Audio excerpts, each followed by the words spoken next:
बुद्ध की सीख। इनका जन्म लुम्बिनी में 563 बीसी इक्ष्वाकु वंशीय क्षत्रिय शाक्य कुल के राजा शुद्धोधन के घर में हुआ था। उनकी मां का नाम महामाया था जो कोलीय वंश से थीं, जिनका इनके जन्म के 7 दिन बाद निधन हुआ। उनका पालन महारानी की छोटी सगी बहन महाप्रजापति गौतमी ने किया। 29 वर्ष की आयु में सिद्धार्थ विवाहोपरांत एकमात्र प्रथम नवजात शिशु राहुल और धर्मपत्नी यशोधरा को त्याग कर संसार को जरा, मरण, दुखों से मुक्ति दिलाने के मार्ग एवं सत्य दिव्य ज्ञान की खोज में रात्रि में राजपाट का मोह त्याग कर वन की ओर चले गए। वर्षों की कठोर साधना के पश्चात बोध गया, बिहार में बोधि वृक्ष के नीचे उन्हें ज्ञान की प्राप्ति हुई और वे सिद्धार्थ गौतम से भगवान बुद्ध बन गए। आइए जानते हैं गौतम बुद्ध की प्रेरक कहानियां। बुद्ध की सीख।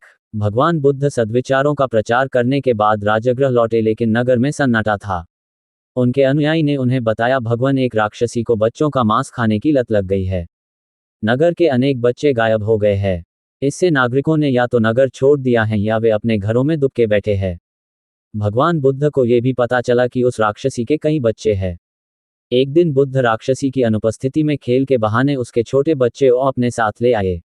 राक्षसी जब घर लौटी तो अपने बच्चे को गायब पाकर बेचैन हो उठी। सबसे छोटा होने के कारण उसका उस बालक से अधिक लगाव था।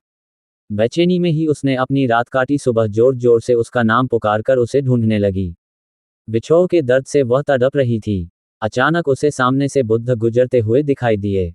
उसने सोचा कि बुद्ध सच्चे संत हैं, जरूर अज्ञानी होंगे।